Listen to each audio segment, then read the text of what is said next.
मित्रांनो, टेट परीक्षेचा निकाल लागलेला आहे। प्रत्येकाने आपला आपला जो निकाल आहे आपल्या पर्सनल लॉगिन वरून डाउनलोड करून देखील घेतलेला आहे आणि IBPS च्या मार्फत लागलेला हा जो निकाल आहे परीक्षा परिषदेने ऑफिशियल वेबसाईटला सर्वांचा एक कॉमन रिझल्ट असलेली PDF देखील प्रसिद्ध केलेली आहे, परंतु ती मिक्स स्वरूपाची असल्या कारणाने आपल्याला रँक वाईज मेरिट समजत नाहीये। तर तुमची ही अडचण दूर करण्यासाठी आपल्या मास्टर टीचरच्या टीमने जे आहे जेवढे उमेदवार या ठिकाणी परीक्षा देणार होते दिले होते त्या सगळ्या उमेदवारांची रँक वाईज जी आहे एक PDF बनवलेली आहे।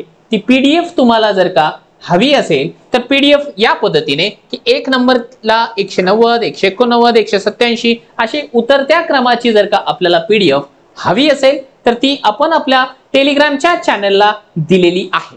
आपल्या टेलिग्रामच्या चॅनलची लिंक या व्हिडिओच्या पहिल्या कमेंट मध्ये आहे, डिस्क्रिप्शन बॉक्स मध्ये आहे, किंवा टेलिग्रामला जाऊन आपण मास्टर टीचर रहमान पठाण असं सर्च केलं तर तुम्हाला आपला जो टेलिग्रामचा चॅनल आहे तो दिसून जाईल। त्या ठिकाणापासून PDF डाउनलोड करा आणि ऑल महाराष्ट्रामधले आपला स्वतःचा रँक कितवा आहे नक्की चेक करा आणि या शॉर्ट्सच्या कमेंट बॉक्स मध्ये कमेंट देखील करा। तुम्हाला तुमचा रिझल्ट पाहण्यासाठी तुमची रँक पाहण्यासाठी खूप साऱ्या शुभेच्छा।